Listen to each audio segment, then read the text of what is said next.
The Renaissance, along with humanism and Reformation, left considerable impact on literature of the period. It can be studied in detail as follows. First, the first impact of the Renaissance in England was registered by the universities. This is because universities in those days were the repositories of all learning.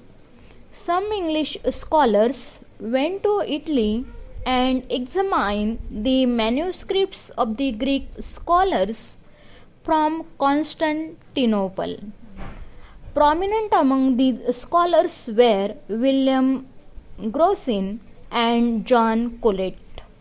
When they came back from Italy, they organized the teaching of Greek in Oxford. These scholars were so learned that Erasmus came to England from Holland. Apart from these scholars, the impact of Renaissance is also seen on the work of the education list of the age. These education lists wrote their works modeled on Italian works. They were full of Roman antiquity. For example, in his schoolmaster, Sir Roger Ascham has given his views on teachers of the classics. His style too is based on the ancient Roman writers. The above two impacts are often called the scholastic impact of Renaissance. Then comes the impact of classical mythology and ancient literature. Despite the Reformation, the scholars studied by these scholars, Greek works were translated. The rich soil was fertilized by a deep layer of translations. Thirdly, there was great Italian influence on the literature of the Renaissance period. These scholars imported not only books but also moral ways of living. The whole some assimilation of Italian virtues and vices came to England. It certainly found expression in English literature. For example, the licentiousness of Italy is reflected in some poems of Marlowe and Shakespeare. The literature of England was enriched by an immense footing of Italian treasures. However, the faults of Italy could not infect English life to any great extent.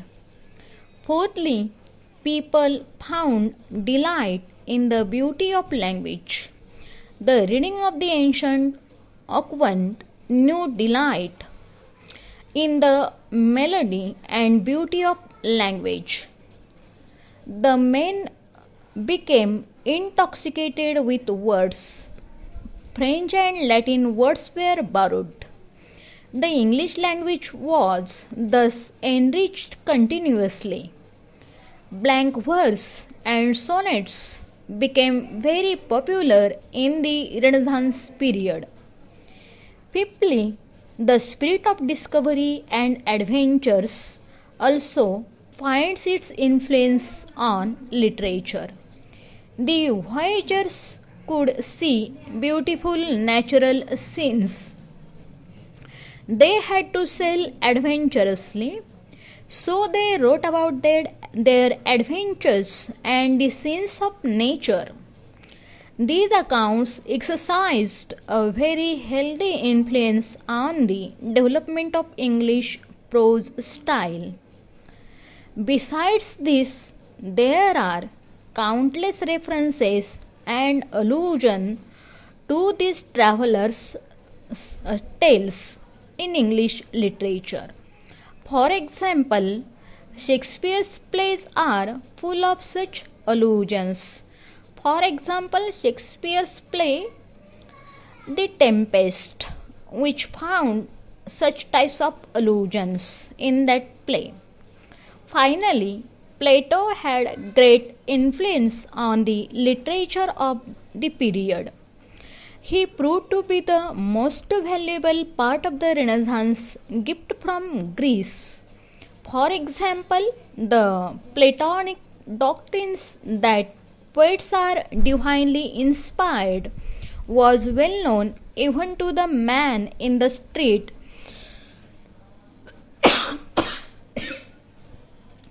Similarly, the doctrines of the Symposium are at the root of Spencer's hymn to intellectual beauty.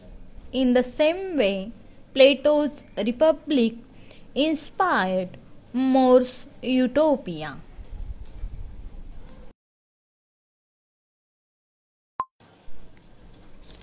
The Renaissance also registered great influence on the individual genres of literature of the period.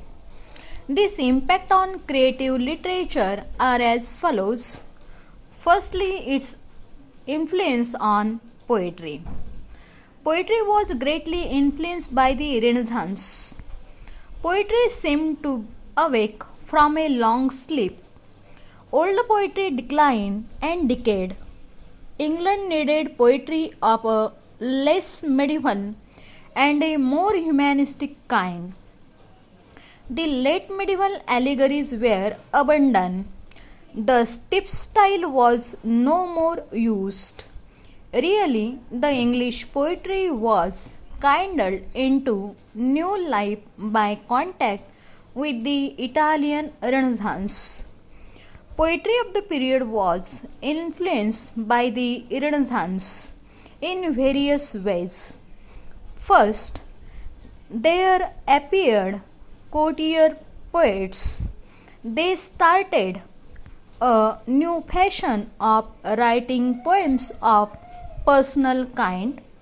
They mainly dealt with love, that abandoned the convention of writing long poems.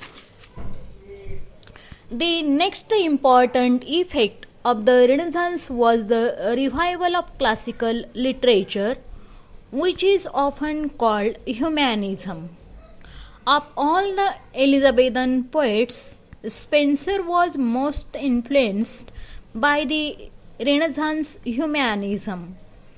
That is why he is called the child of Renaissance. He often borrowed from classical writers such as Aristotle, Plato, Virgil, and others. In his plan of the Fairy Queen, he follows the classical model of a heroic poem. Another poet who is strongly influenced by the Renaissance is Marlowe.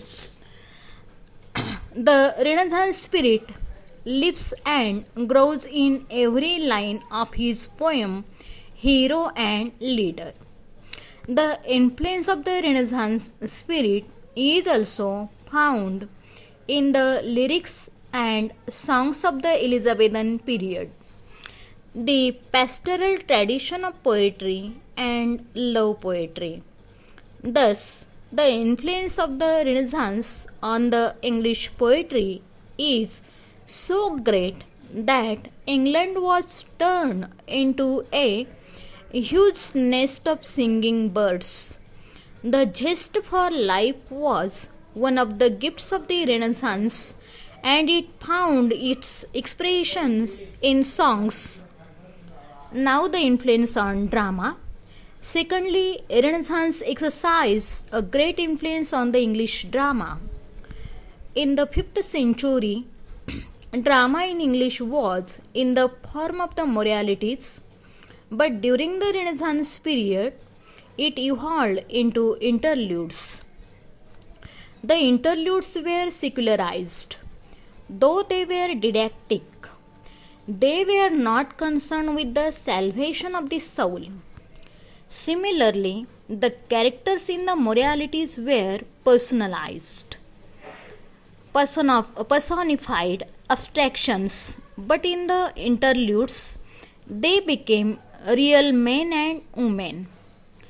It is also notable that regular English drama is the product of the Renaissance.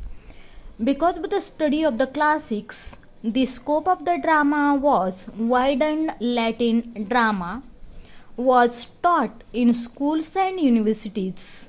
Some Latin plays were practiced on the stage by amateur actors. Not only this, but some English writers tried to write plays in English on the Latin model. Plays by Nicholas Udall and Thomas Sackville can be given as examples of the fact. Both comedy and tragedy were influenced by the Renaissance. In comedy, the influence was of the dramas by Plautus, and in tragedy, the principal influence was of the tragedies by Seneca. The most important comedies of the early Renaissance period, like Ralph Roister Doister, were deeply influenced by Plautine and Terentian models. Similarly, the first English tragedy, Gorboduc, is modeled on Seneca. Further, the influence of the Renaissance is most clearly seen in the dramas of the university wits. Of them, Marlowe is the most vigorous child of the Renaissance. His drama marked the culmination of that individualism which differentiates the New Europe from anonymity of the Middle Ages. For example, Dr. Faustus can be called a genuine incarnation of the Renaissance. Now, the next influence on the prose. The Renaissance influenced the prose of the period also. Among the prose writers, the chief exponents of the Renaissance were Erasmus, Sir Thomas More, and Sidney. Praise of Folly but by Erasmus and Utopia by More show how greatly the English scholars were influenced by the spirit of the classical Renaissance. The prose writers of the Elizabethan age too are greatly influenced by the revival of the antique classical learning.